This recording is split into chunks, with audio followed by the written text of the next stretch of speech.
Mama, I miss you. Just talk to me, Mom.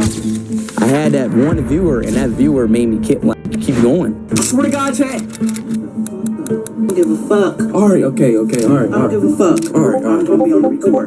Okay, all right. Guess what? I'm gay. No. I mean, I'm gay. Because I got mad and something like I just and it like came out of me.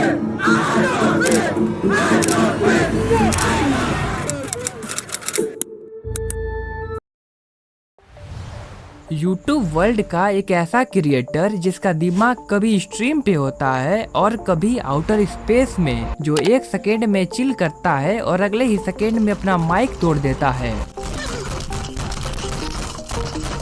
एक ऐसी personality जिसे control करना तो दूर, समझना भी मुश्किल है। इंटरनेट का वाइडर स्ट्रीमर है वो।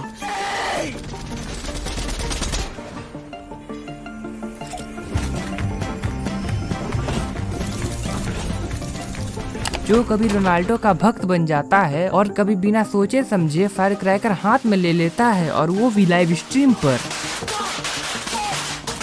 किसी ने उसे जोकर बोला तो किसी ने उसे जीनियस कहा, पर असली बात तो ये है उसने कंटेंट को एक नया शेप दे दिया है। आज का यूट्यूब सेफ है, स्क्रिप्टेड है, लेकिन स्पीड रो है, रियल है, स्पीड डेंजरस है। उसके स्ट्रीम में ना कोई लॉजिक होती है एंड ना ही कोई ग्रामर होता है, बस होता है एक सुनामी जैसा एनर्जी लेवल जिसमें हर व्यूअर्स बह जाता है।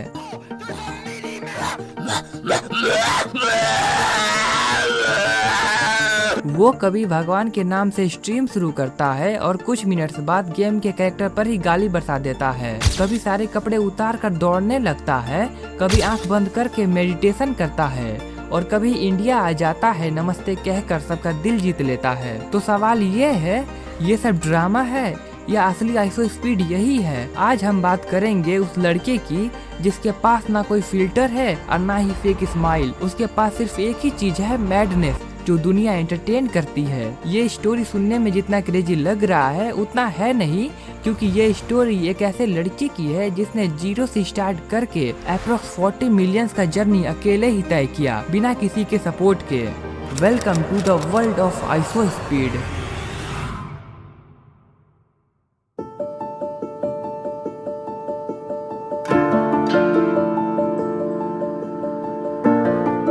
स्पीड का रियल नेम है डैरेन जॉनसन और ये अमेरिका से बिलोंग करता है। जैसे बचपन में छोटे बच्चे को स्पोर्ट्स का क्रेज होता है, वैसे ही स्पीड को भी स्पोर्ट का बहुत बड़ा क्रेज था, स्पेशली फुटबॉल। लेकिन उसकी फैमिली कंडीशन कुछ खास नहीं थी, क्योंकि उसके मॉम डैड का डिवोर्स हो चुका था और स्पीड अपनी मॉम के साथ रहता था। लेकिन वो खुद कहता है कि उसकी मॉम उतनी सपोर्टिव नहीं थी।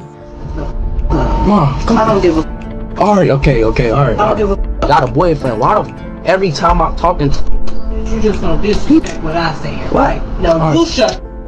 फिर आता है 2019, जब स्पीड की एज थी लगभग 14-15 साल। और तुम सबको याद है ना 2019 का टाइम, कोविड लॉकडाउन का टाइम चल रहा था, जब सारे लोग अपने घर में बंद हो चुके थे और जब दुनिया लॉकडाउन में थी, तब गेमिंग का क्रेज पीक पे था। इसी टाइम स्पीड के पास भी कुछ करने को नहीं था, तो उसने भी दिन भर गेम्स खेलना शुरू कर दिया। गेम खेलते खेलते उसके दिमाग में एक दिन एक आइडिया आया, क्यों ना मैं भी अपनी गेमिंग की लाइव स्ट्रीम यूट्यूब पे करूं। उसको पता था उस टाइम यूट्यूब पे गेमिंग लाइव स्ट्रीम काफी पॉपुलर हो रही थी, तो स्पीड ने अपना यूट्यूब चैनल बनाया और शुरू कर दिया लाइव स्ट्रीम करना। शुरू में ना उसके वीडियोस में वॉइस ओवर होता था और ना ही फेस कैम, बस गेम। और हॉनेस्टली शुरू में उसके व्यूज भी नहीं आते थे, लेकिन जो सबसे बड़ी बात थी वो ये कि स्पीड कंसिस्टेंट था। वो डेली लाइव स्ट्रीम करता था और धीरे धीरे उसके सब्सक्राइबर्स बढ़ने लगे। उसकी लाइफ में ट्विस्ट आया जब स्पीड ने स्ट्रीम में कुछ अलग करना शुरू किया। उसने क्रेजी रिएक्शन, फनी मूव्स और पागलपन दिखाना स्टार्ट किया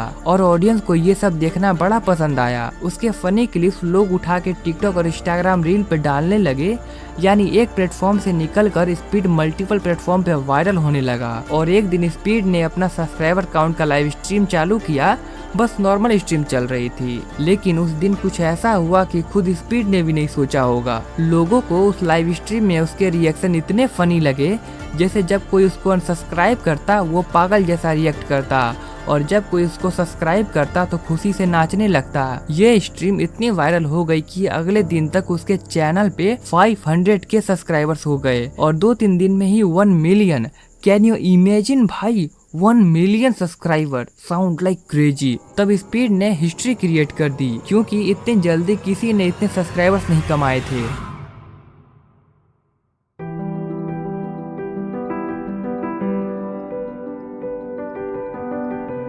कोलेब्रेशन का गेम भी स्पीड ने बहुत स्मार्टली खेला। जैसे जैसे वो फेमस होता गया, बड़े बड़े यूट्यूबर्स और क्रिएटर उसके साथ कोलैब करने लगे और हर कोलैब में जो लोग स्पीड को नहीं जानते थे वो उसको देखते और सब्सक्राइब कर लेते। अब तुम सोच रहे होगे स्पीड को रोनाल्डो का इतना क्रेज क्यों है? सिंपल, उसको पता है रोनाल्डो दुनिया का मोस्ट फॉलोवर्ड इंसान है।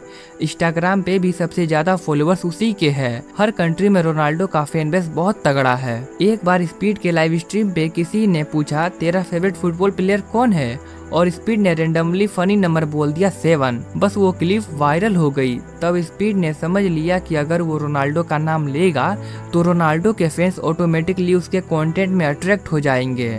इसी वजह से तुम देखोगे वो फुटबॉल खेलता है, रोनाल्डो का नाम लेता है और मेसी को ट्रोल करता है क्योंकि रोनाल्डो के फैंस मेसी को हेट करते हैं। सेम लॉजिक उसने इंडिया में लगाया। उसने देखा कि इंडिया में क्रिकेट सबसे बड़ा स्पोर्ट है और विराट कोहली सबसे बड़ा नाम है, तो भाई स्पीड विराट कोहली को सपोर्ट करने लगा। चाहे उसको क्रिकेट की ज्यादा नॉलेज तक नहीं हो, लेकिन उसको पता है कि इंडियंस उससे और ज्यादा कनेक्ट करेंगे। इसी वजह से स्पीड इंडिया आया, स्टेडियम में मैच देखने गया, पर सिर्फ मैच नहीं अपने आप को प्रमोट किया और इंडिया में आके वो और वायरल हो गया। आज स्पीड सिर्फ एक यूट्यूबर नहीं है, वो एक स्मार्ट बिजनेसमैन है। उसको पता है ऑडियंस को क्या पसंद आता है और कैसे अपनी ब्रांडिंग करनी है।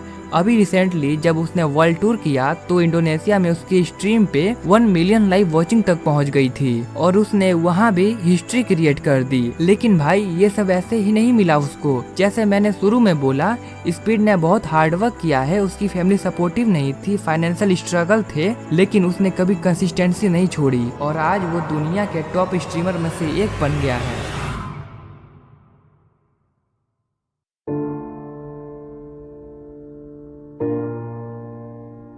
तो भाई क्या नॉलेज मिलती है? स्मार्ट बनो, कंसिस्टेंट रहो और अपनी ऑडियंस को समझो, तभी तुम अपना खुद का एम्पायर बना पाओगे, जैसे आइसो स्पीड ने बनाया। अगर तुम्हें ये वीडियो पसंद आई हो तो लाइक मारो, कमेंट करो और सब्सक्राइब करना मत भूलना, क्योंकि ये चैनल ना हेट ना सपोर्ट, बस सच कहता है। ऐसे ही वीडियो तुमको स्क्रीन पे और भी मिल जाएगी, वो जाके तुम वॉच कर सकते हो। मैं मिलता हूँ कोई और वीडियो में, तब तक के लिए बाय बाय।